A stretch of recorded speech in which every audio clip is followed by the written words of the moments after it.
Hey, good evening, folks. It is Monday night. Good to see you. Sorry I was a couple of seconds late. Just chiding my children on flushing the toilet and picking up after themselves. Not too heavy a chide, just a normal dad thing. So, hey, Audrey, good to see you. Cynthia, good to see you too. And I'm already starting out with a little raspy voice. Still not fully gone yet. Comes and goes, so I'm trying to water it. I don't have water with me. I got this, so little something to wet the whistle as we go. So I want to thank you all for being here. Ron, good to see you, brother. Becky, nice to see you as well. That's cool, Audrey. I appreciate your being here. She's still at work. James, good to see you, brother. And tonight we're going to, of course, be continuing our little series on King David. And I'm going to show you this book again. This was really my inspiration to go into this. And I used a lot of material of his. And this is a book by Joel Baden called The Historical David and the Real Life of an Invented Hero. And again, Joel Baden is a Hebrew professor of Old Testament at Yale University. And he wrote this book a few years back and really struck me, some of the things he had to say, and made me think, made me approach the biblical stories with some critical thinking. So I owe a lot of my desire to go into critical thinking in general to the way he wrote this particular book. So if you get a chance to pick his book up, you can go get it. I know you can find it online, and it's well worth reading. And so make sure you get Scotty's stuff at Streaming Talk Radio. Thank you, Audrey. You go to Streaming Talk Radio. You'll find all our stuff. That whole site's being revamped. So in the near future, it's going to be a lot easier to navigate, a lot more cool stuff to see there. We're going to have stuff for Rocky Stucci's show, The Situation Room, which starts at 11 o'clock, 2 hours from now, just a little less than 2 hours from now. And it will be Rocky. And I do this show every day, Sunday through Thursday. Tonight, we're going to have Robert Bauer, the professor, is going to be on with us.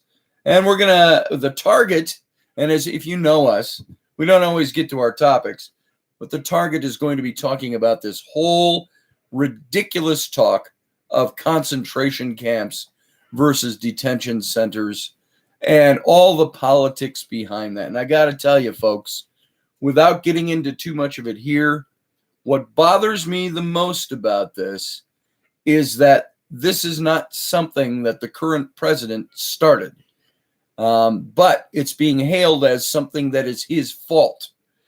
Now, if you keep in mind, the current administration has been warning us all for the last year plus that there's going to be a crisis at the border, that there is one that exists. It's going to get exponentially worse unless we do something about it. People as detractors mostly have poo-pooed that, and nobody's done anything. And now that we have a real crisis at the border with the whole situation with families and children being detained and all of that that's going on right now, that everybody's belly aching about and calling concentration camps, is because our facilities at the border are overcrowded because of what has happened in the last several months. And so now what once was a fake crisis is now a real crisis, being called a real crisis by those who referred to it as a fake crisis. So there is a problem, and it's a bunch of doublespeak. And so what you've got really, what you're witnessing before your eyes with this whole situation, folks, you are witnessing the fact that there are political games being played. And people don't really care about the children. You got all the people on the sidelines, all the average folks who care about what's going on with those kids from both sides of the political fence. But you've got them fighting because the politicians want it that way. They want you fighting over whose fault it was and what's a crisis and what's not a crisis and blah, blah, blah, yada, yada, yada. And so right now, that's what we're going to be talking about in 2 hours. So tune into the Rocky Stucci Situation Room with me, Scotty Roberts, as co-host, and we've got Professor Bauer coming in, and we're going to discuss those things tonight. So come on in and do that. Iowa X, good to see you tonight. Lewis, the Patriots Corner, good to see you. And I don't think there's anybody else that slipped in under the radar while I was yakking. And I think I just saw Jeff Dougherty went live. So you have a choice where you want to be. You can pick up either of us in your in the archive stage. No matter where you go, and just check back in if you leave here or whichever you want to be, wherever you want to be. Thank you for being here. We're going to continue on with this series on David. And David, to me, was the quintessential hero of the Bible. And there's something about watching your heroes fall or come down a peg that can be disheartening sometimes, especially when you believed these events and this story and this character as part of a biblical narrative of faith. And you believed it was real history because you had faith in that history. It's kind of like this, and I've used this example. We were talking about this once before. Way back when I was in my college days, we had one of our local pastor, when we went to college, was caught in an affair with a woman who was a widower in the church. And he, of course, resigned his position, but he had one last meeting at the church on a Sunday evening where he wanted everybody to come together, and he apologized to them for his actions as unbecoming a pastor who was leading a flock, so to speak. And I remember being pretty emotionally distraught at the time. I was 18 or 19 years old, and I loved this guy, and I respected him. And at the end, if people wanted to go up and say their goodbyes to him and or tell him off or talk to him, whatever, he meted and greeted at the end. But he came clean with it and admitted what he had done and said, I no longer feel fit to be in ministry, and he resigned. And so I got up there at the front with a couple of my buddies who also knew him well. And I gave him a hug. He gave me a hug back. I threw my arms around him, and I didn't say anything like I'm so disappointed or anything like that. It was all I could do to not cry at the moment. I think I watered up and I said, I'm going to miss you. And to me, that was one of the first big disillusionments in life, is that you can have people that you elevate to a certain standard, a certain facet, if you will, of hero worship. And although I didn't worship him, he was a hero. He was somebody I respected and looked up to. And there was the fall. And it bothered me because it was the first time I had experienced that. And so the more you live in life, the more you will learn that many times it's the people you look up to or the people you respect or admire or even your heroes, when you see chinks in the armor or find that there's a problem with what you thought you knew about them, it's difficult. It unravels something for you on the inside. And so that is why I had a problem with learning about the story of David. And it's not that I just believed it because somebody came along and said it. It's that it made sense. Kitten, how you doing? I see you over there.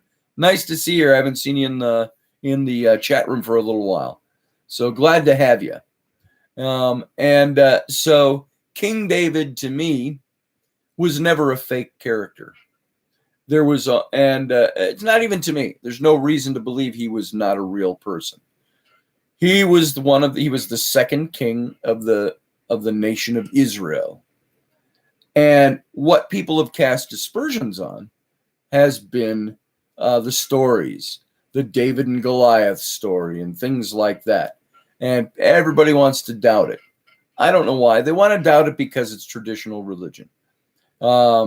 So digging into an apologetic or a book that explains the apologetics of the story, as if you've been sticking with these episodes from the beginning, we've seen that bit by bit by bit, the layer is getting peeled away and showing what is an apologetic, which is an apologetic is, it was a fancy way of saying we're apologizing for this character. We're creating something fictional about this character for you to believe about him, and hopefully you will believe about him, and that will cover up the real flaws of the man or the shortcomings or the fact that the man wasn't what we said he was. And in David's case, he was a Middle Eastern king building his monarchy, fighting to unify the clans in his territory, and at the same time he had to be this king of the faith as well, of Judaism. And so the writers obviously tried to make him look better than he was. And that's where we keep running into the problems. And where we left off last time, if you didn't hear this from last time, one of the big things that really started to point me in that direction of believing the apologetics that were written was that we have this story of David. He is in Saul's service, and Saul keeps trying to kill him. Throws a spear at him a couple of times, tries to kill him in his bed. His wife, the king's daughter, saves him. The king's son practically abdicates and gives his throne to David because David is the rightful king of God, appointed by God, anointed by God. And so we have that scene where things are going bad for David at the court of Saul. Saul's a nutcase, according to the story, losing his mind, trying to kill David because he knows that David's been anointed by the prophet of God to replace him. And so Jonathan, who is Saul's son, tells David, I'll shoot an arrow from the wall to the place where you're hiding. If things are bad for you here and you need to run, I'll shoot the arrow past you. And so, of course, that's what happens. David hides out in the bush, and he sees Solomon come to the wall and acknowledge where David is and shoot the arrow beyond him. And so David runs with the clothes on his back. Now, we're told through that story that this is because Saul's trying to kill him. What we are not told is a little bit of information that slips out between the cracks, is that when David, once he's out in the wilderness now, gathering these men unto him, he ends up marrying Abigail, the wife of Nabal. And it says, but he was already married to his wife, Ahinoam. They don't say anything else about her. And then Ahinoam is the mother of his eldest sons. Now, the interesting thing is that the only place Ahinoam, if you remember, the only place her name shows up prior to that point is when she was Saul's wife. Saul the king, King Saul's wife, was Ahinoam. And now here's David with her, and she bears him a son. And so what you can make of this is this. The apologetic is that Saul was mad at him. Saul was losing his mind. David was a righteous man, didn't want the kingship, even though Samuel had anointed him. And David runs off. And Saul's going to pursue him. What we find out, that's the apologetic. The actual story we're finding out and that we're learning is that Ahinoam was Saul's wife, whom David had an affair with, stole her, took her away from Saul, and had a child by her. Now, we don't know when that child came along, but we do know this, is that in the ancient world, especially in the Middle East, in this society that was patriarchal, especially amongst royal families, if you slept with the king's wife, you were showing how powerless he was to prevent you from doing that. He can't even hold close his own. And so, in essence, what David did by sleeping with Ahinoam was to show that he had power that was greater than Saul. It's no wonder Saul set out to kill him. That was the punishment for that kind of thing. So, yeah, he stole his old lady. So says James. That's exactly what she did, or what David did. And so this is the true story. David is running from Saul because Saul is going to have him executed to restore, in a sense, his power over the act that showed that he was powerless. You don't steal the king's wife. I mean, what would be, if I talk ancient world and some guy comes along, sleeps with the king's wife, what would first come to your mind? Is that guy better run, or that guy's life is very short? That's just the way things were done. And so that's the true story. So now we're going to pick up from that point. David has left Saul's palace, and for very good reason.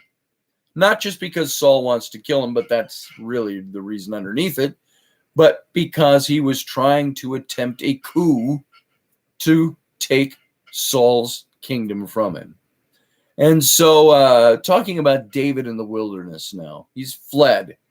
And the wilderness of Judah is this forbidding place. If you saw the graphic for tonight's show, it shows these green mountains with forestation on them. That's been reclaimed by current day Israel. You can go to the places where David is said to have dwelt when he was running from Saul. The cave of Abdullah is one of the places, and it's in the region of Abdullah. So it's the caves in the Abdullah region. And what I have pictured in that graphic for tonight's show is the Abdullah region. Very hilly, mountainous, green, rugged, rocky, all of those things put together. And the whole area, this is north and central of Israel, and it's very undulating, and it's filled with small hills. Rainfall's plentiful. It's filled with evergreen trees, things like that. Though in biblical times, these trees were an impediment to habitation. So it was a pretty unsettled territory when David was alive. And the settlements were possibly only by deforestation. Yet removing the trees also meant destroying the natural network that held the water in the ground. So habitation required the use of all these special agricultural techniques, terracing along the hillsides, which prevented the rainwater from simply cascading down the valley below. I just watched a documentary on the Mayan, or the Incas, and it was talking about all the terracing that goes down in Central America, and we see it in cultures all around the world. So to the east, toward the Dead Sea, even minimal vegetation effectively ceases. And the landscape is true desert with the green highlands is what you've got. And the rocky ground sometimes has all these impenetrable passes between the cliffs that make traversing the landscape by foot pretty difficult. And what little rain does fall in this region is immediately directed into channels that rage torrentially, but only momentarily. They drive up pretty quickly into a trickle at best, and more frequently merely into a dry bed.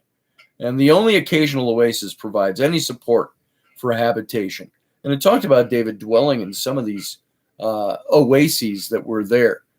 As a matter of fact, they sat on the ground across the stream from their enemies and negotiated at one point at one of these oases. And toward the south, the hills give way to the Negev desert. And here the rainfall is significantly less than the central wilderness. And agriculture and even pasturage are nearly impossible down in the Negev. The Negev is that region down below Israel that starts to sway and curve down toward Egypt and the Sinai. And this is the landscape that David fled to escape Saul's wrath. Here in the wilderness, David would manage not only to survive, but to accumulate substantial power. He built his power base from the wilderness. He entered the wilderness alone, but he emerged from it a king of his nation. And remember, I said that he was kind of like this Robin Hood character.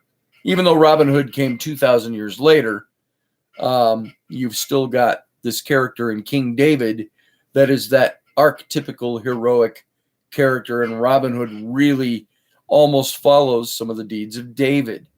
Is that David ran to the Greenwood as an outlaw. He gathered all the dispossessed, all those who owed money, all those who were criminals, and on the run, all came to David.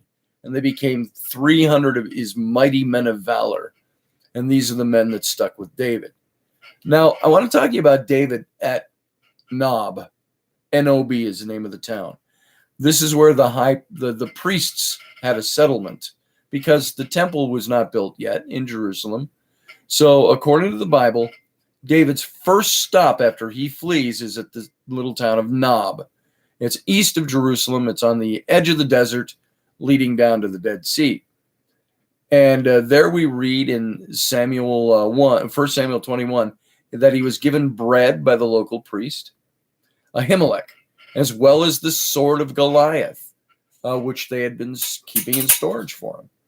And though we're not told how the sword ended up wrapped in cloth and stored in a minor sanctuary, as it turned out, one of Saul's official, Doeg the Edomite, was at the sanctuary in Nob that same day when Saul heard that David was there and had been given provisions. And he sent for Ahimelech and all the priests of Nob. Now, here's an interesting thing, by the way, when you think about this. When David first went out with nothing with him but the clothes on his back, and he flees, the first place he goes is Nob. It's this little town just a few miles away. And it's where the priest and the high priest are living. And he asks for the sword of Goliath and for some bread and things like that.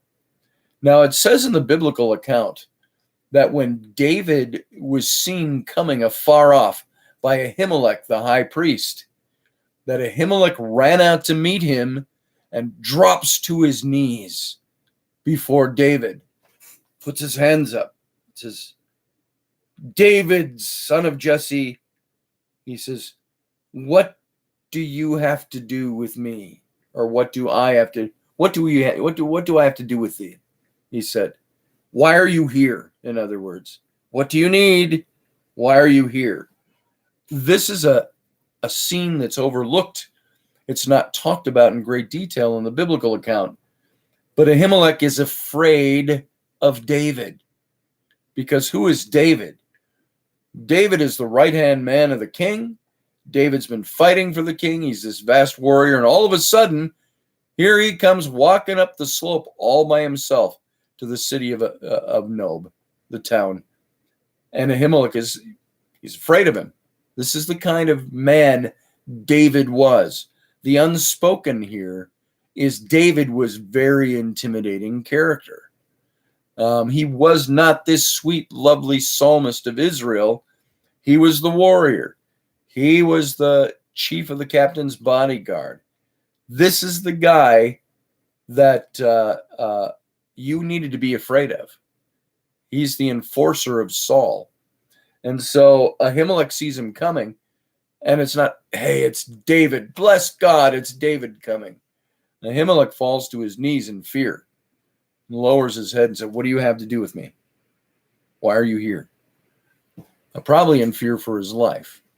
So now the crazed king, according to this account, the biblical account, Saul, who is so enraged at David that he has become crazed and paranoid about David, orders his men to kill all the priests for treason, because the priests gave David the sword.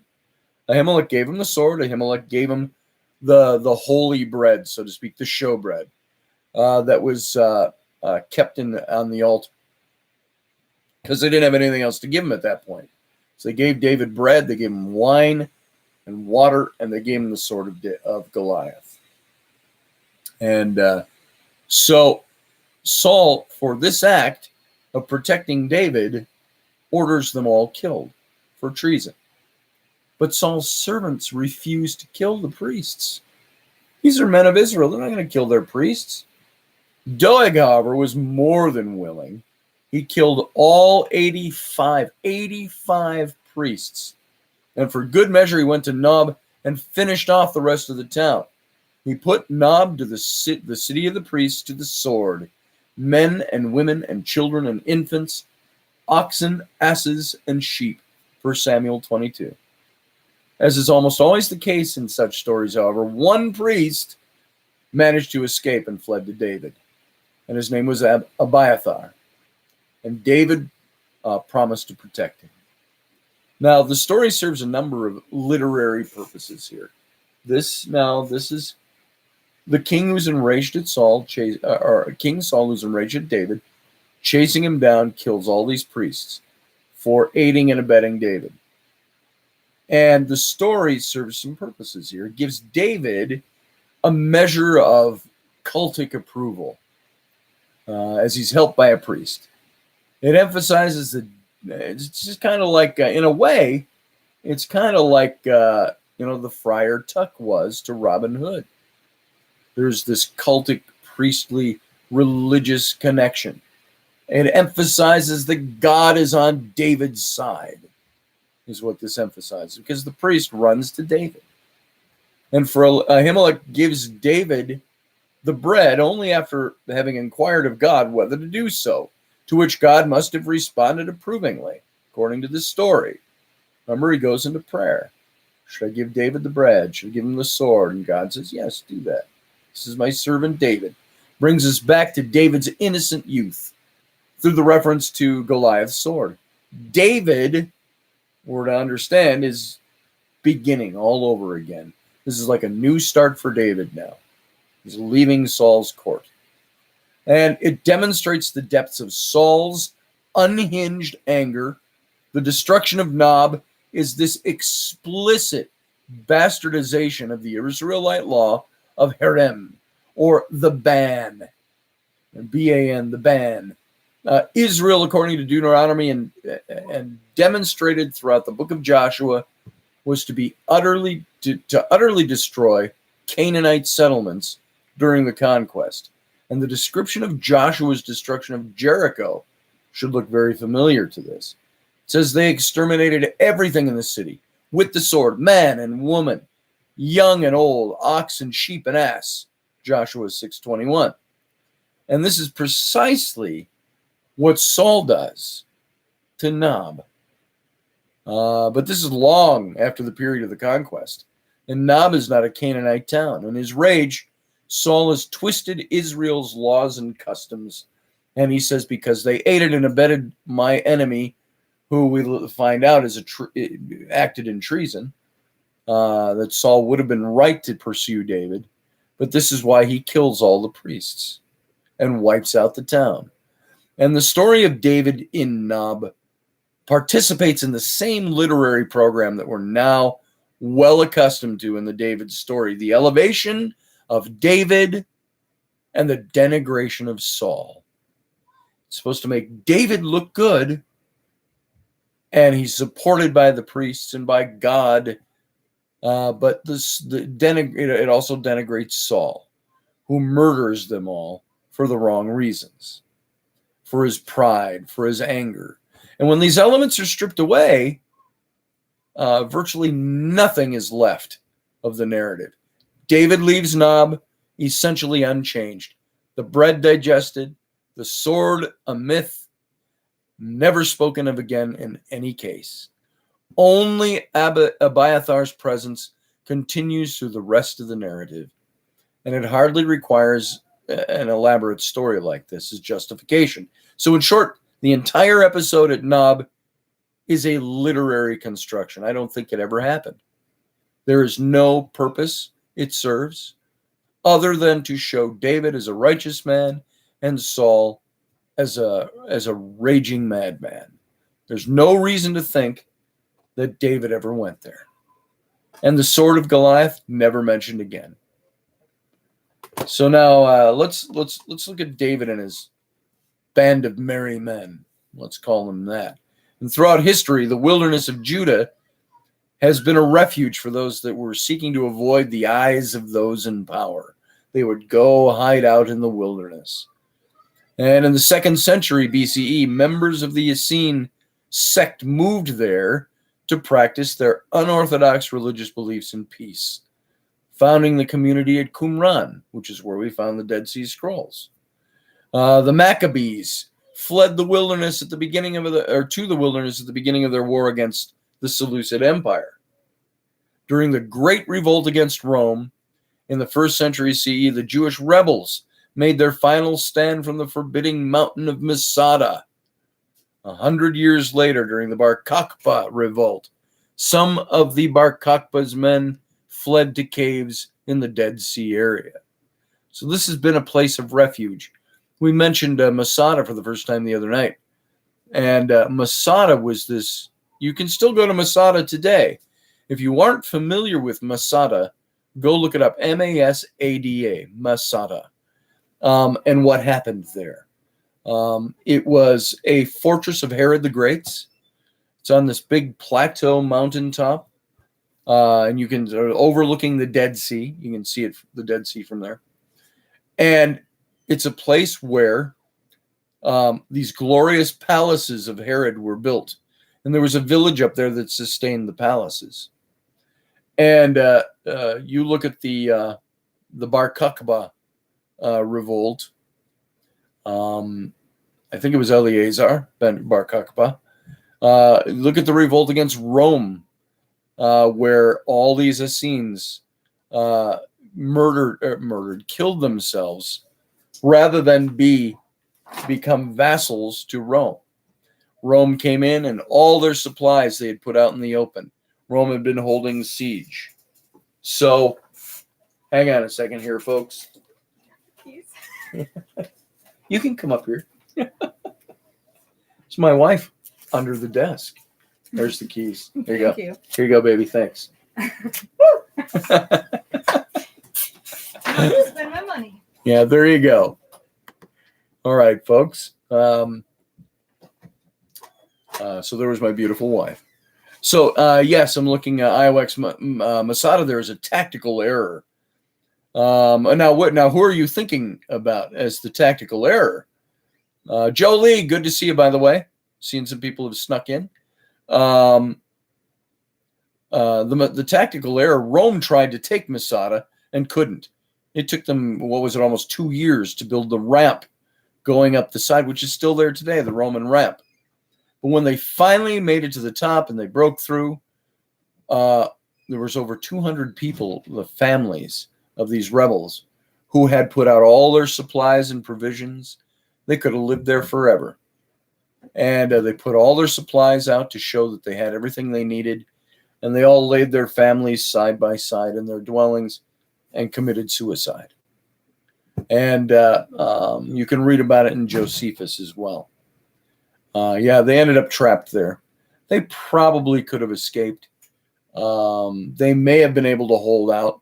But once that Roman ramp was finished, it was really tough for them to defend the fortress. So Masada, my whole point I'm making is that Masada is in that same area. So all of this land was this kind of area that had become refuge area.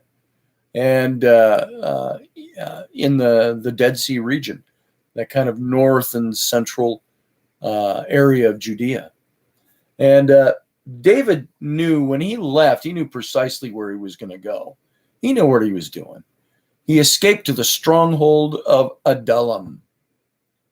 And Adullam, I said Abdullah, I think earlier, Adullam. It's a small site in the hills. It's about 16 miles southwest of Jerusalem. And he knew precisely what sort of people he would find there. It says in 1 Samuel, everyone who was in straits and everyone who was in debt and everyone who was bitter of spirit joined him, and he became their leader. So the Bible makes no attempt to sugarcoat the fact that David surrounds himself with this band of misfits and outlaws. And given his whereabouts, he had little other choice. No one would willingly live in the middle of nowhere if there were any other alternative. Now, Israelite society was this kind of kinship society, this kinship culture. People were expected to live with their close relations in a mutually protective group, and multiple generations lived under a single roof or in adjoining houses, and marriages were endogamous, so to speak. That is, people tended to marry within the extended family to keep it all in the family. Even when somebody married outside the kin group, the two families would invent a common ancestry, a process known as fictive kinship. And they did this to maintain the kinship basis for relationships. And each kin group possessed its own land, and it was a priority to keep the land within the family at all costs. And communities were close, literally and figuratively, with each member responsible for the others. And only under dire circumstances would someone be forced out of that community. For committing a crime, for going deeply into debt to somebody else within the community, for bringing shame on the family, or for rebelling against the king. And unlike the story of David and Nob, the gathering at Adullam, therefore, rings true. It's through the number of David's band, 400, seems more symbolic than realistic. David would have needed others to help him survive in the wilderness, and the others would have had to have recognized David as one of their own. On the run from the authorities, that's what made him family. He may have had no blood ties to any of these people, but hey, you're on run from the king? Come on, you're a bad guy too. We're bad guys too. But also, it's with this history of authority himself, which made him a natural leader.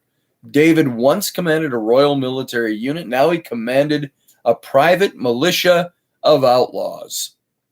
Basically what he was. Sounds again like Robin Hood.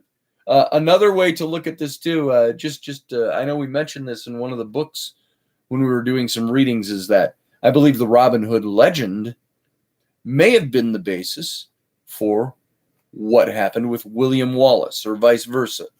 William Wallace of Scotland, that William Wallace, Braveheart, is that it's interesting that William Wallace was married to a woman named Marian. Think of Maid Marian in the Robin Hood stories. He had also gone to school at the monastery and learned Latin and all of these other things, and had a good friend, a Benedictine priest, who was a very large man. And this became his sidekick, somebody who ran with him into the Greenwood when he fled the King of England. And so William Wallace had, and if I'm not mistaken, his big friend was named John, Little John, and then the Benedictine monk, and then there were a couple of other characters that fit into the bill. And so there were some people that thought the William Wallace story was really, that was actually the, when did that happen? 1105 to 1113, somewhere in that range.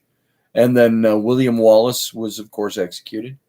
The Robin Hood story started to be on the rise right around the same time, the early 12th century. So there you go. It's some interesting comparison. So now, just south of Adullam, sat the town of Keilah, Keilah.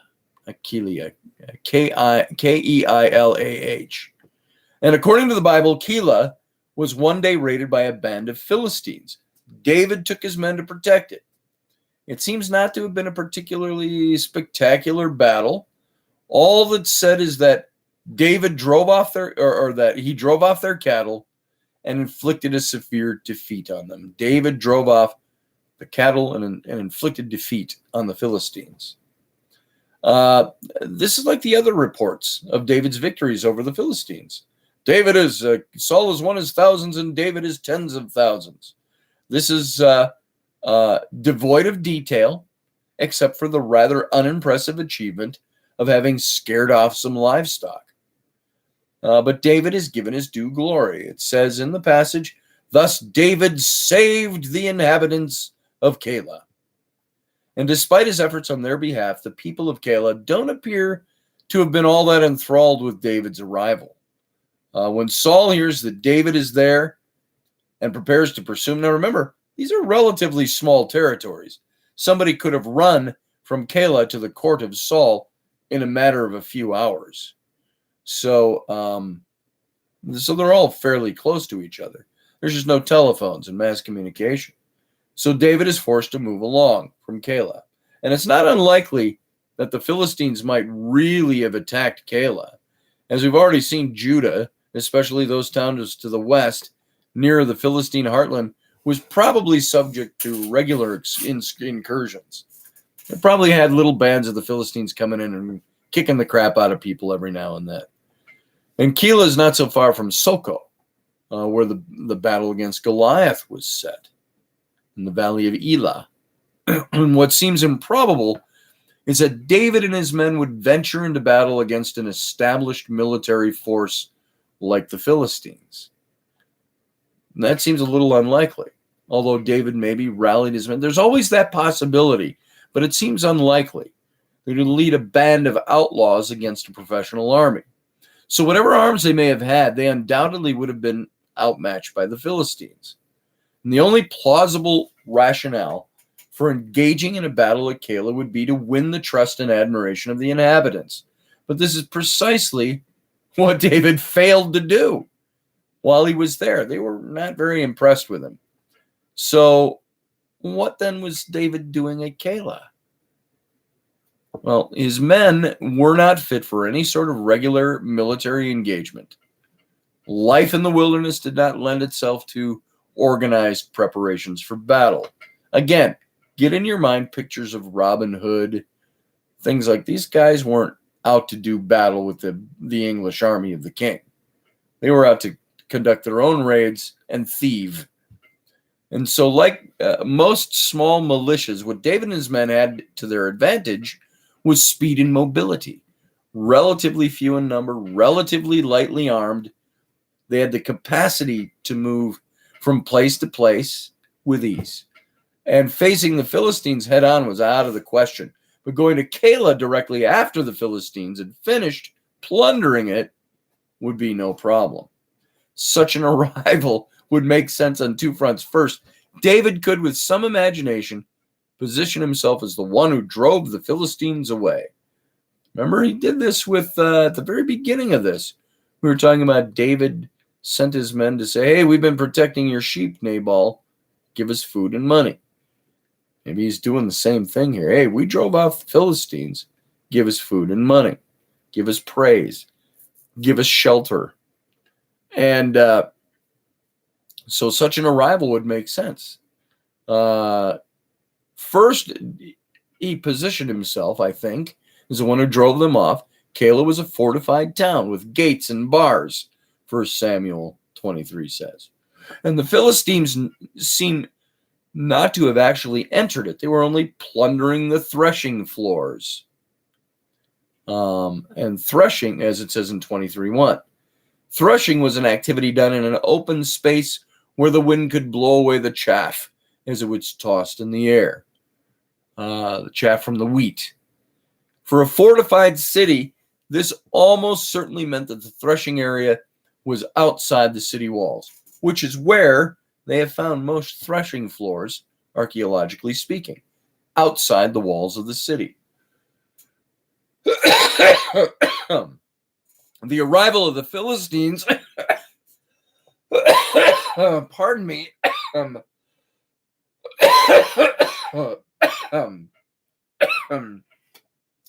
my voice is still on a weak ebb, low ebb.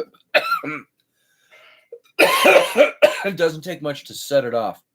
I could put on my cough button, but then I wouldn't be able to talk between coughing jags, and you just see a silent picture of me going and turning red. So let me take a drink. Something against my throat.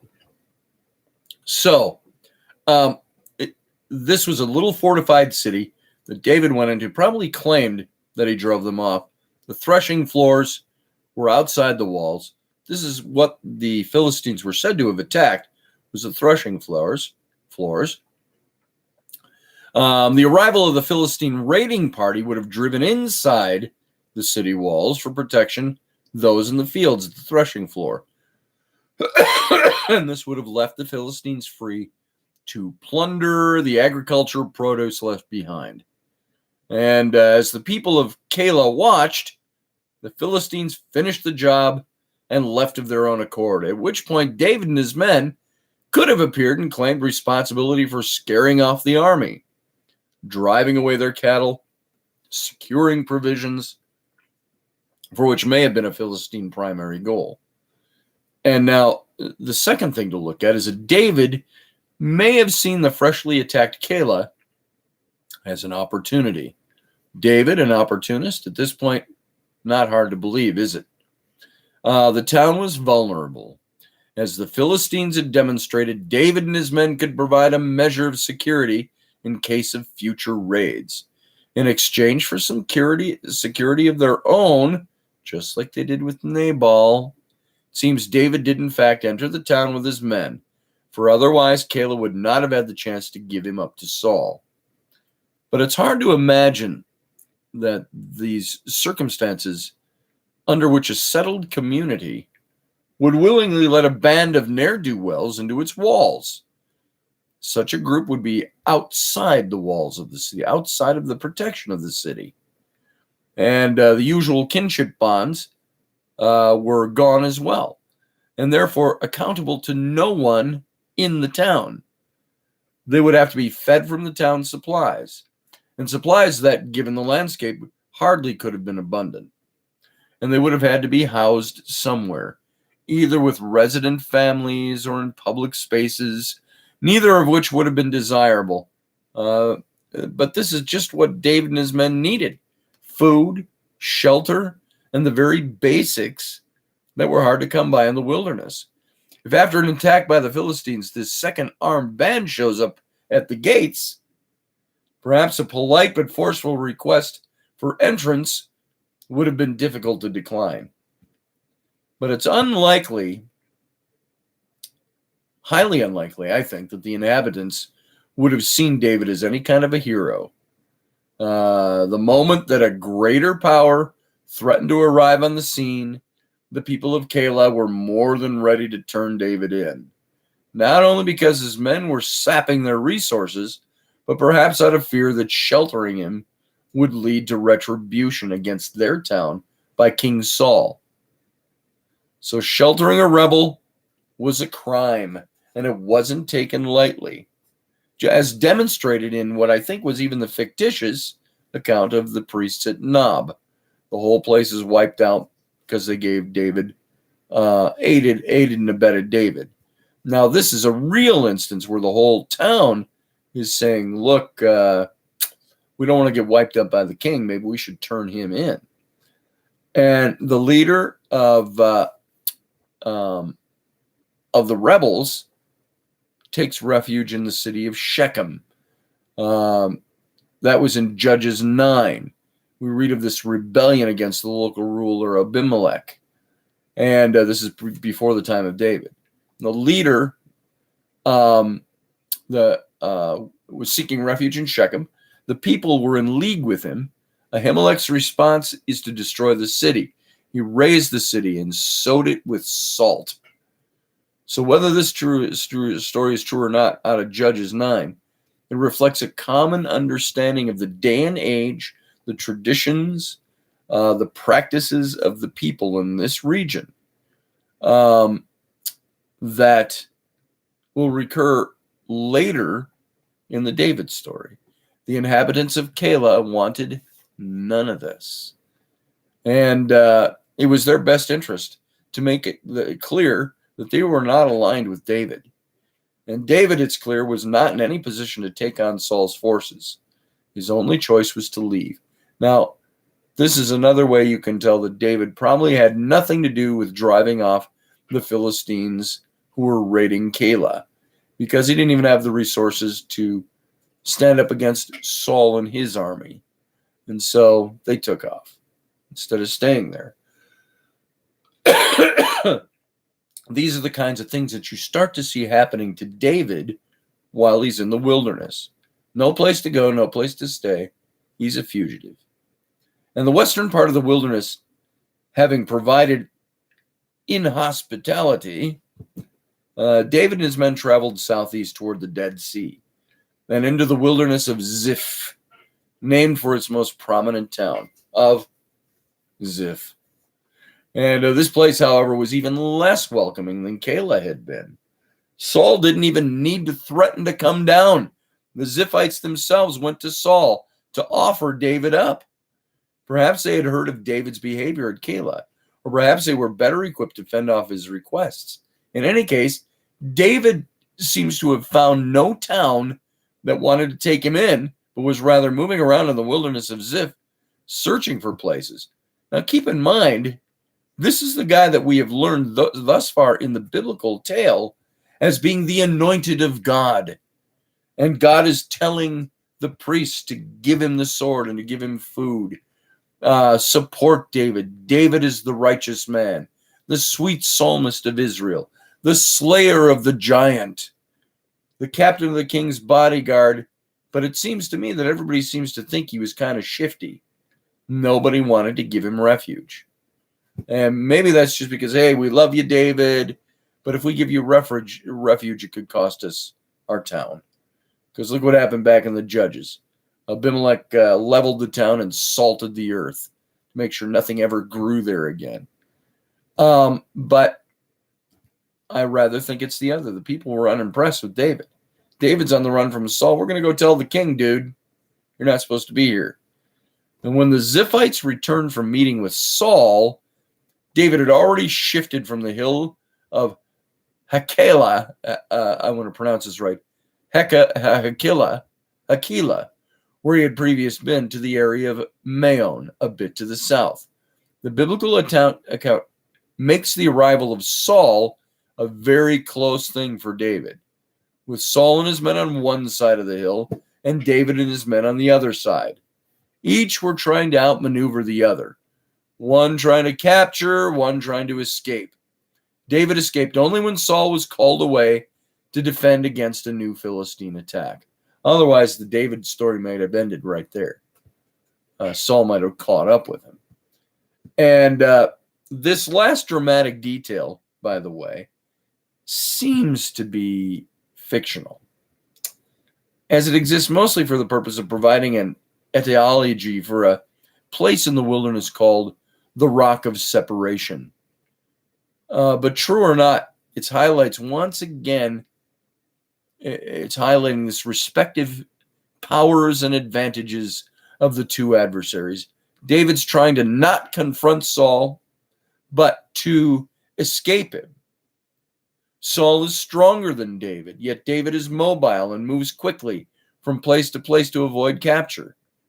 Even when Saul is close, David has the ability to slip away.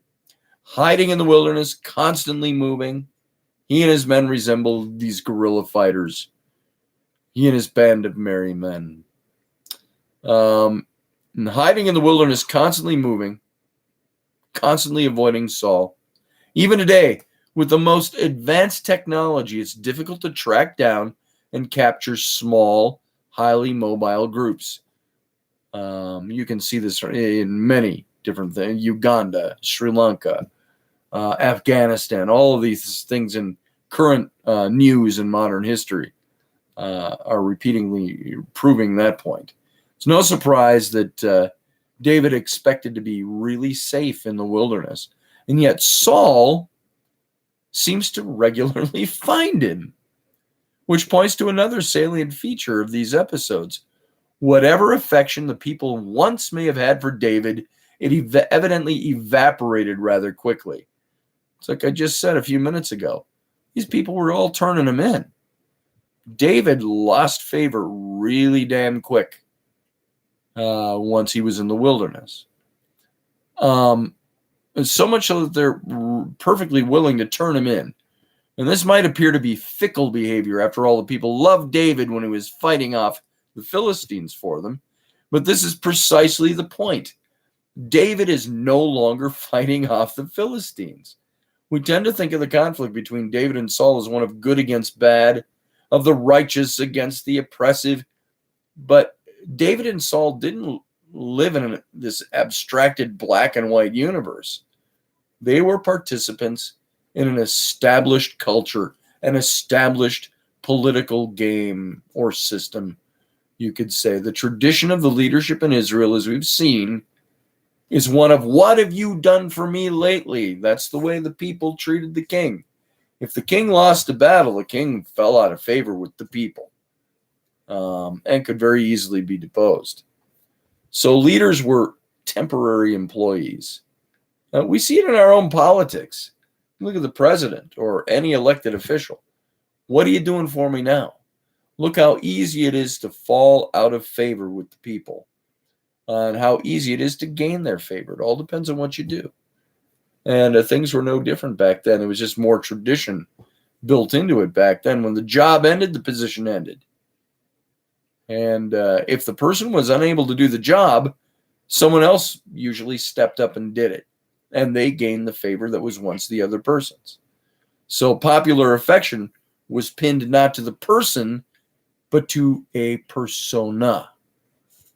And so by trying to usurp the throne, and as a result of being forced to flee from Saul into the wilderness, David relinquished his position as an officer in the war against the Philistines. He now fought not for Israel, but for himself, for David, for the preservation of David. And as one biographer of David once put it, David's band survived in the wilderness by terrorizing the local population. He was no longer of use to the Israelites. And if anything, he was now a burden to the Israelites. For a people scattered in small towns and villages throughout the hills of Judah and Israel, what benefit would there have been in supporting David any longer? His coup failed. Saul was now chasing him down. David was running from place to place to avoid getting killed. He was all about self-preservation, and the people saw this. And he could not provide the only service that was of value to them, protection from the Philistines. He couldn't even do that. And the one who could do that as before was Saul. And so it was Saul who commanded the people's allegiance. That's why they kept turning David into Saul. And throughout the whole story, up to the moment of Saul's death, there is no evidence that anyone in Israel or Judah has any objection to his being the king. Nobody. There's nothing recorded that says the people didn't like Saul or favor Saul. Nor should they, since he seemed to have been doing his job really well. So this is the picture you get of the king that's pursuing him. Good night, Ron. I don't know how long ago you said good night, but good night. Glad you were here. And much of the Bible is allegory anyway, says Ron. I think there's a lot of the Bible that's true, but there's a lot of apologetic written over the top. Let's see. What kind of soldier steals wheat? Cattle and horses are easy to drive off. Well, whiskey will fix that, says Iowa. Nice observation. Yes. Let's see if anything cool is going on back here. So I'm going to keep going on here. All right. Let's go on a little bit further. Should David have felt betrayed by the Judahites? He himself was from Judah, after all. Why did his compatriots feel it necessary to turn him in at every step? The answer is that Judah was, biblical narratives notwithstanding, not yet a cohesive tribe. The scholars believe that it was among the last tribes in Israel to coalesce. Judah is strikingly absent from the earliest record of the Israelite tribes, that of Judges 5. None of Israel, chapter 5. Go look at Judges. None of Israel's early leaders in the book of Judges are said to be Judahites. In fact, the one who comes from that region, Othniel, is identified as a Kenizzite in Joshua 15. An ethnic group potentially native to Canaan that was eventually incorporated into Judah, but he's not yet considered a Judahite. So the territory of Judah far larger and less densely populated than that of the other northern tribes. And as noted, much of it was uninhabitable wilderness. Not that you couldn't walk through it and live, but you'd have to have your supplies on your back or your donkey's back. And so it's also a place where communication was really difficult. And it sent this centralized organization much more so. So Judah was this region, not a polity. Each town was in its own self-enclosed community. Even after the Philistines, you go there. By the way, you can go to Israel today, and you see the excavations that take place in this region. And there's all these little dotted hill cities all around the region that were not so coalesced. They were almost like mini city-states. And even after the Philistine threat made regional self-defense desirable, it was Israel, the northern kingdom, that provided it. Judah had no need to organize into a unified tribe. David, therefore, was not properly a Judahite. He was a Bethlehemite, identified by the town in which he was born, from the region of Judah. So the inhabitants of Keilah and Ziph had no responsibility for him. And nor does David even ever seem to think that they should. He doesn't appeal to common ancestry in hopes of finding a safe haven. He goes to Judah because it's a wilderness, not because it's his homeland. It was a place to hide. It was like, the hole in the wall gang. Let's ride to Monument Valley. Let's get us in the caves in the wilderness where the sheriff and his posse can't find us. And so that's basically what David was doing. So now, let's look at David's innocence here. This is interesting. Then we're going to kind of hit this story of Nabal again and put it into greater context. The Bible presents this pair of stories about David coming upon Saul unaware. Do you remember these stories from Sunday school?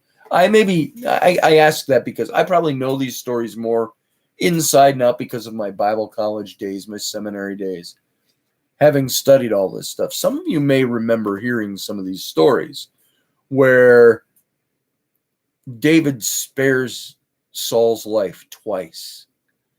And there's these interesting stories. Let's see. Oh, I'm just looking at what Iowa X said here about Amendment 3. Housing of soldiers, no soldier shall in time of peace be quartered in any house without the consent of the owner, nor in time of war, but in a manner to be prescribed by law. It's an old practice. You're absolutely right about that, Iowa. Absolutely right. So it's a great analogy, great comparison. So now we got these two stories that take place. First one's in 1 Samuel 24. It's at En-Gedi. And it's the oasis. Remember we talked about the oases that sits on the edge of the Dead Sea. There Saul enters a cave to relieve himself. Why he couldn't just piss into the rocks, I don't know. I got to tell you, I'll share a little anecdotal story for you. When I was in Egypt, the several times I've been in Egypt, when we'd be out in the middle of nowhere, no fucking where as we called it, and you had to pee, you just peed. You went and found a rock. You wanted to be modest enough if the female archaeologists were there. Not that they cared, but you go around a rock and you'd pee. I never had to go find a cave to relieve myself. Now, if I were dropping Duke, as we say, I might want to find a little more out of the way spot. You can turn your back to a crowd and walk 50 feet away and pee against a rock and nobody's going to really pay attention to you. You drop trow and drop load, you need a little more protection than that.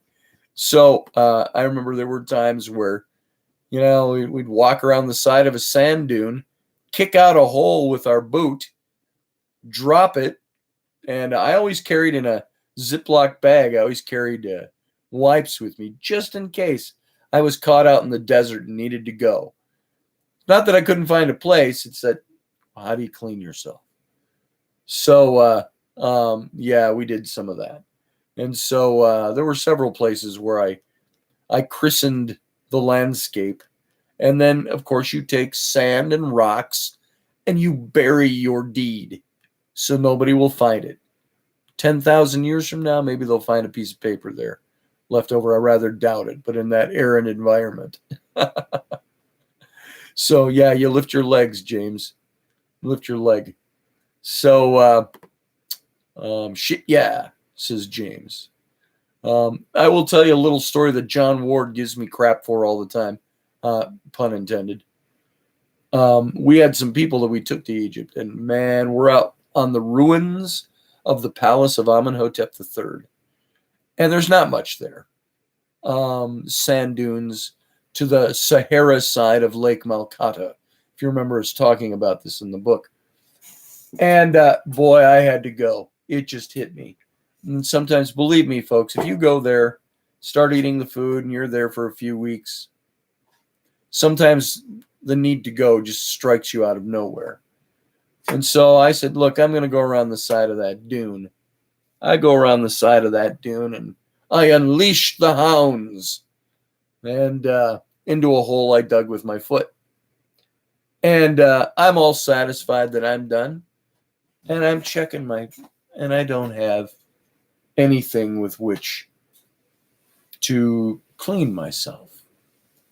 And I'm thinking, I can't use sand. That would be horrific. There's no leaves because there's no trees. Here I am stooped with my pants around my ankles, my bare butt hanging in the Egyptian sun, crouched over a hole I dug in the sand. And yeah, a true man of the desert could wipe his ass with his heel. I'm not quite that flexible, although I could be forced into that position, I suppose. So I'm reaching through my pockets and I find a sheet of paper. I think I'll just use this paper. Then I find out it's my airline ticket to go home about a week or two later. So we had to have my tickets reissued. It was printed on a piece of paper. It wasn't a ticket. So there you go. So I had to cleanse myself with it was my ticket from Luxor to Cairo. So it's about $150 piece of toilet paper. So there you go. Hey, TT, how you doing? I didn't see you slip in. Good to see you. So anyway, all that to say, here's Saul going into a cave to relieve himself. I don't think I ever went into a cave to relieve myself. Maybe it's because he's the king and he had special things. Didn't like his ass hanging out in the air, whatever it was. So he enters a cave to relieve himself, not knowing that David and his men are hiding in that very same cave as the story goes. Could you imagine that? The guy that's trying to kill you, the monarch, comes into your cave with his men, and or might have been alone. I think he was alone, and you're all in the back of the cave with a bunch of your guys going, because the king's up there pissing or shitting. And so David's men actually in the story encourage David to attack Saul, but David refuses. I'm not going to do that. Instead, he sneaks up and he cuts off a corner of Saul's cloak with his dagger. Must have been really sharp, too, by the way. Unless Saul threw his cloak over a rock or something.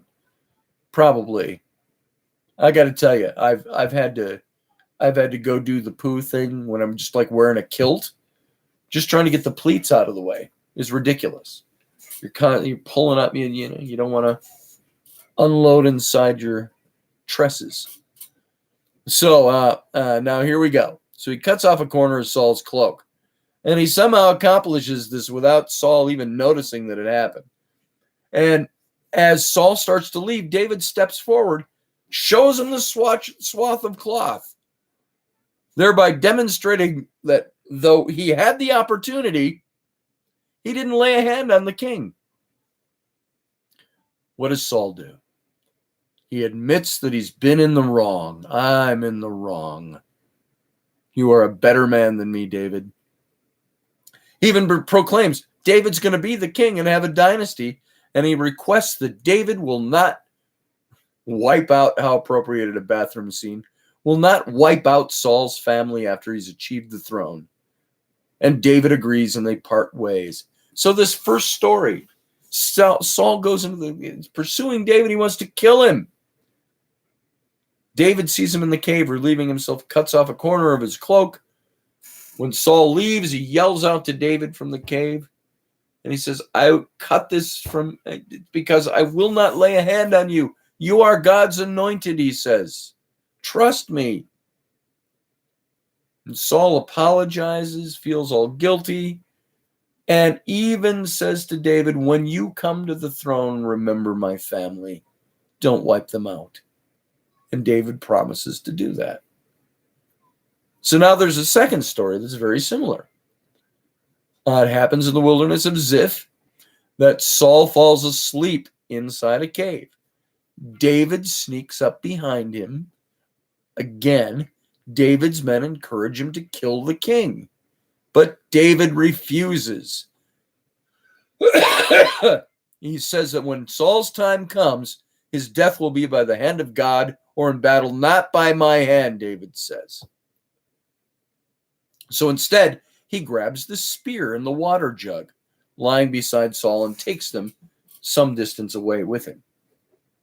The next morning, he calls out to Saul from the top of a nearby hill, shows him the spear and the water jug, and demonstrates, as in the incident in the cave, that he did not lay a hand on the king, even though he had the opportunity. Again, Saul admits that he's been in the wrong and even proclaims that David will prevail, and they part their ways. So, these are two stories that were given. Even in their barest outlines, the two stories are virtually identical. There's no need to detail the many nearly verbatim stories. It's highly improbable that both stories are true, but as with the stories in 1 Samuel 16 through 17, examined in chapter 1, in fact, neither of these stories is anything more than a literary invention. These are complete fiction. The two major themes are at play in these passages. One is Saul's admission of guilt and acceptance that David will one day be the king. And only according to the pro-David biblical account does Saul have anything to be guilty of. As we've seen, it's the biblical author's aim to make Saul's pursuit of David unjustified, both by repeatedly proclaiming David's innocence and by making Saul out to be absolutely mentally unstable. More confusing is Saul's declaration that David will indeed be king. Even in the biblical narrative, why would Saul say such a thing? The only explicit reference to David's future kingship comes in the private anointing ceremony in 1 Samuel 16, at the very beginning of the David story, of which Saul cannot have had any knowledge. He didn't know about this thing. In fact, part of the Bible's agenda is to make clear that David was definitively not seeking the kingship at all.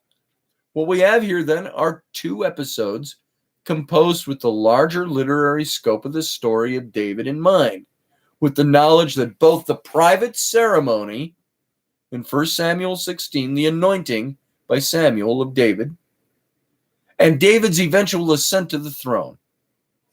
Outside the literary world of the Bible, and even to a certain extent within it, Saul would never have said such a thing. It just would not have been done. He would not have said these things. Now, the second major theme, and perhaps more interesting, is David's demonstration of his lack of desire to kill Saul. On the surface, this seems to be merely a response to Saul's aggression. David shows us he's not trying to attack Saul. Saul, I'm not trying to kill you. If I wanted to kill you, I could have done it so many times. But again, this affirms his explicit lack of desire for kingship. So why is Saul trying to attack him? The more important statement, however, is not only that David did not kill Saul, but that David would never kill Saul. He acclaimed that. He says, as long as he lives, I will not touch him. Yahweh forbid that I should do such a thing to my Lord. Yahweh is anointed, extending my hand against him, for he is Yahweh's anointed. This is what David says of Saul. 1 Samuel 24. Who can lay hands on Yahweh's anointed and be innocent? As Yahweh lives, Yahweh himself will strike him down, or his day will come and he will die, or he will go down to battle and perish. But Yahweh forbid that I should extend my hand against Yahweh's anointed. 1 Samuel 26, 9 through 11. What David says in these lines is that he's bound by his own faith in God never to attack Saul. So the apologetic here is David is becoming the great man of God, the man after God's own heart, the man who would do nothing that the king or that God would not want him to do. So, like Saul's acceptance of David's kingship, however, this is too confusing from a narrative standpoint. Why should David have to deny so forcefully a desire to kill Saul? In the story to this point, David's never shown any aggression at all towards Saul. Rather, it's been quite the reverse. Saul's been constantly seeking David's life. All David has ever expressed is the desire to be allowed to live. And the text's strong defense of David is at odds with the story. But it's absolutely comprehensible when we understand it as an apology. Saul would, after all, eventually die in battle, just as David predicts. David would become king after Saul, though he had no right to the throne. He had also already tried once to seize the kingship with Ahinoam, the wife of Saul. Anyone in Israel may well have wondered whether David had a hand in Saul's death, especially given the way things turned out. And these stories address that issue directly. Not only did David not have a hand in Saul's death, but when he had the perfect chance to bring it about twice, he didn't take it. These are fictionalized tales to prove to the people after the fact that David never sought Saul's life. As a matter of fact, David twice demonstrated that he was sparing Saul's life. And Saul told him, when you become king, remember me. And as we see, this particular apologetic defense of David, it's going to recur later. But for now, we can simply note that it raises the question. If the Bible goes to such lengths to argue that David wasn't involved in Saul's death, should we start to consider that maybe he was? What do you think about that? Maybe he was. When the apologetic set forth goes out of its way, incredibly out of its way, to show David stating and the actions he commits as demonstrating that he would never take Saul's life. Maybe he did. Something worth thinking about. And now we can go into some other sections here. It's going to pull us much later into this than I want to go right now tonight. Once again, I still have to doctor my voice and keep it well. Maybe we'll hit this one other section that I've got here in my notes about David and Nabal. Remember, we started by talking about the story of Nabal. Let's go through this, and then I think I'll be done. It's 10:20 right now, 11:20 Eastern time. We've got Rocky and I have the Situation Room in 40 minutes, and our guest is going to be, if you didn't hear earlier, going to be Professor Bauer. He's going to come on, Robert Bauer.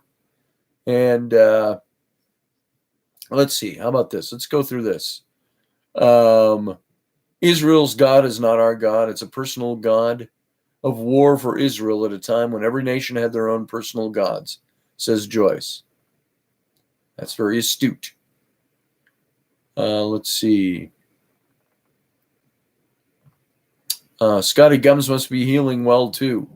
Looks great and well rested. Why, thank you. Yeah, they're healing okay. For those of you who didn't know, I'm maybe blowing a little time with this, but I've reached that age where all my old fillings in my teeth from a time I was a kid, we're talking 45 years ago, some of these fillings were put in. And a few years after that, a couple of root canals. Well, I had 4 molars, 2 here on the top, 2 here on the top, that had cracked and just started falling away over the years. And I was avoiding it. Doesn't do any good to avoid it, but I avoided it. And finally, I have to have them replaced. And so I had to go have all these teeth pulled, these 4 molars. It's 2 weeks ago tomorrow. And they're still a little tender. Still hurts to bite on them. It's weird to not have any teeth there at all. But and then I had the spider bites right at the same time 2 weeks ago. So I had spider bites, and swollen face, yada, yada, yada. Pain in the butt. But thank you, Joyce. I am feeling a little better. That's healed up. The headaches are gone from that. And I got a pretty high threshold for pain.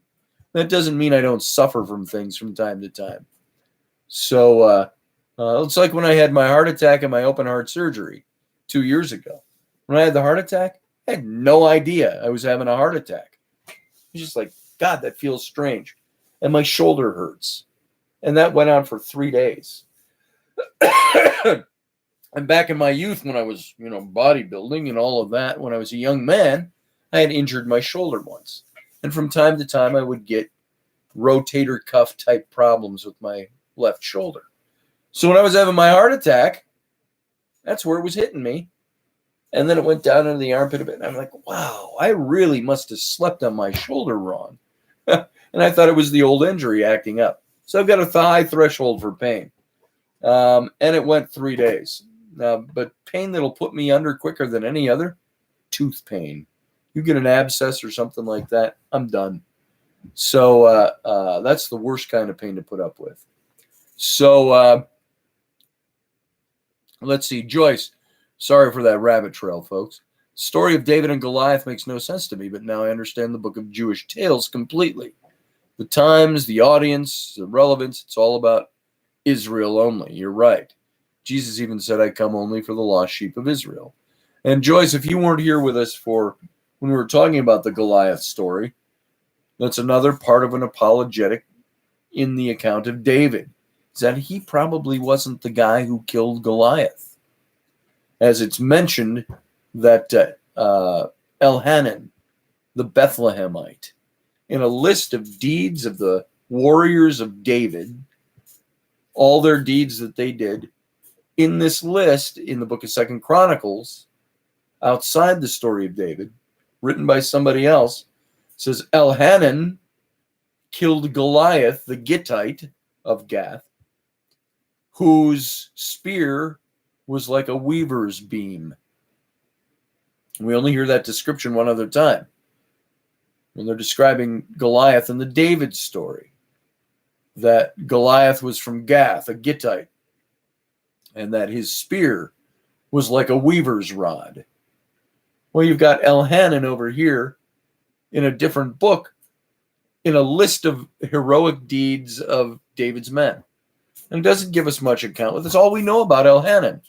And Elhanan, I think it lists his father's house, of Bethlehem, a Bethlehemite, slew Goliath of Gath, whose spear was like, Then it said so-and-so else killed a brother of Goliath.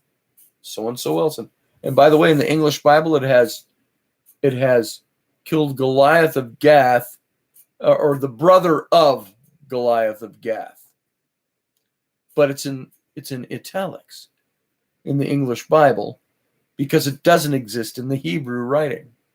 So the original text doesn't say the brother of Goliath of Gath, it just says Goliath. And somebody, a later editor, put that in there to clarify so you wouldn't mix up the story. So what do you got here?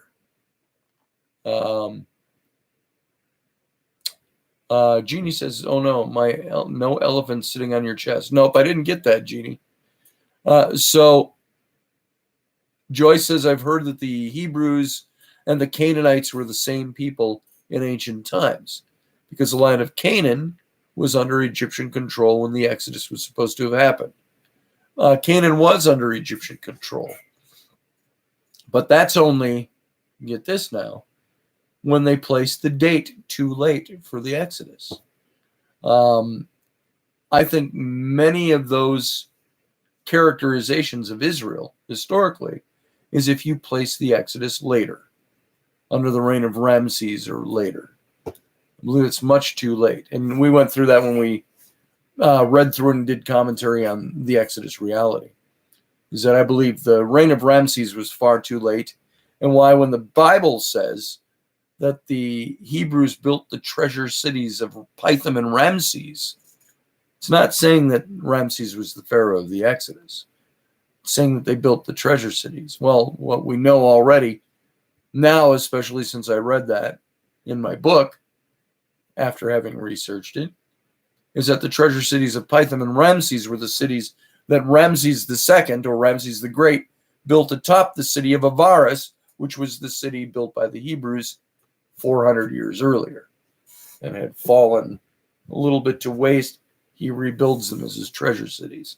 Not a Hebrew in sight, by the way. So there you go. All right. Here's what I think I'm going to do. It's 10:30, give or take a minute or two. I'm going to call it quits for tonight. We're going to pick up with the story of Nabal tomorrow night and get into a couple of other things. And as if on cue, I cough because I want to preserve my voice for a little bit. I've got to go drink some hot tea or something, splash some water on my face, so I can sit down in the Situation Room with Rocky and Professor Bauer and appear as if I'm fresh and new for the day. So, Joyce, there's no record of any Hebrew slaves either. No, there isn't. There isn't even at the time that I think that it took place. There are scant references. There are things you can find. There's secondhand evidence, archaeological evidence. There's all sorts of things. If you were present when I read The Exodus Reality, my book with John Ward, you would find I really went through a lot of that detailing. Let's see. Did you see the video I made for you, Rocky and Jeff, yet? I'm not sure if I did, Delaney. Not sure if I saw that. So Iowa X wants to learn to read someday. Reminds me of a story where we were doing some filming. A friend of mine was doing some filming in West Virginia. And one of the guys came up to him, somebody in West Virginia, not to insult West Virginians. And I don't remember his name, but he said something like, my name is Billy Bob something or other, and I can't neither read nor write. That was the first thing he said by way of introduction to my friend Dave. My name's Billy Bob. I can't neither read nor write. Oh, Billy Bob, nice to meet you. I won't give you my card then. So anyway, there you go. TT, thanks for being here. Iowa X, Jeannie. Yeah, my voice. It's just, it does this to me. Once a year, I get something like this going on. So I will take care. And Delaney, I'll go take a look. And Billy Bob. And remember, Billy Bob can't neither read nor write. So thanks for being here, folks. Go to my website, scottallenroberts.com. See all my stuff. If you need any work done, illustration work, design work, anything like that, you can go see what I do. for your business, yourself, anything like that. That's what I've been doing for 40 years of my life. So I'm good at it. Also go to streamingtalkradio.com and you can see all our stuff that Rocky and I do. Jolie says, see you again. Goodbye. So see you, Jolie. Good to see you. And that's it, folks. That's all I got. So I'm going to go rest up for 25 minutes before I have to meet up with Rocky and the professor. Show up over there. Midnight out east, 11 p.m. Central Standard Time. Come on over to the Situation Room. We're going to talk about this whole deal at the border, which gripes me. This whole concentration camp thing. And that's it. And thank you, Jeannie, for the accolades regarding the logo. It's what I do. All right, folks. Thanks for being here. I'll see you tomorrow night. And have a fun day. Talk to you soon.